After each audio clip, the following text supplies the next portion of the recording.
On August 3, 2023, detectives from the Mesa Police Department and members of the U.S. Marshals Arizona Wanted Task Force were looking for 20-year-old Ny'Kendreon Pride, who was wanted in connection to 3 separate armed robberies, one that occurred on August 2nd and 2 more that occurred earlier that day.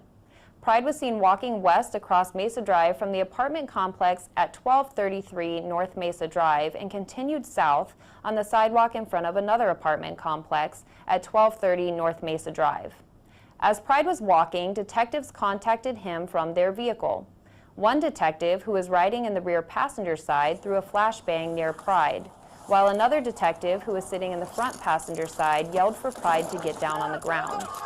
The rear seat detective then fired 2 beanbag rounds as the front seat detective fired rounds from his rifle. Because the situation unfolded so quickly, we have slowed the video down so you can better see what happened.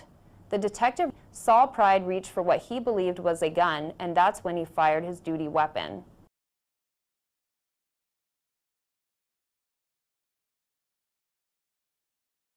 This is him.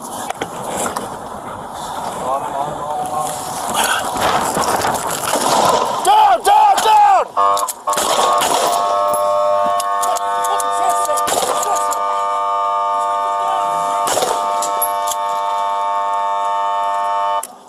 Pride collapsed as he attempted to run away with a handgun in his hand.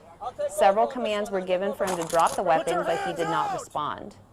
Detectives used a taser, pepper ball rounds, and beanbag rounds in an effort to get Pride to release the gun. He still did not respond. Detectives approached Pride, removed the handgun from his hand, and took him into custody. The Mesa Fire Department responded and ultimately transported Pride to the hospital, where he was pronounced deceased. During the investigation, detectives identified the handgun Pride was carrying as a Glock and noted the trigger was depressed, but there was not a round in the chamber. The Glock had a Glock switch on the back and extended magazine that contained 28 rounds.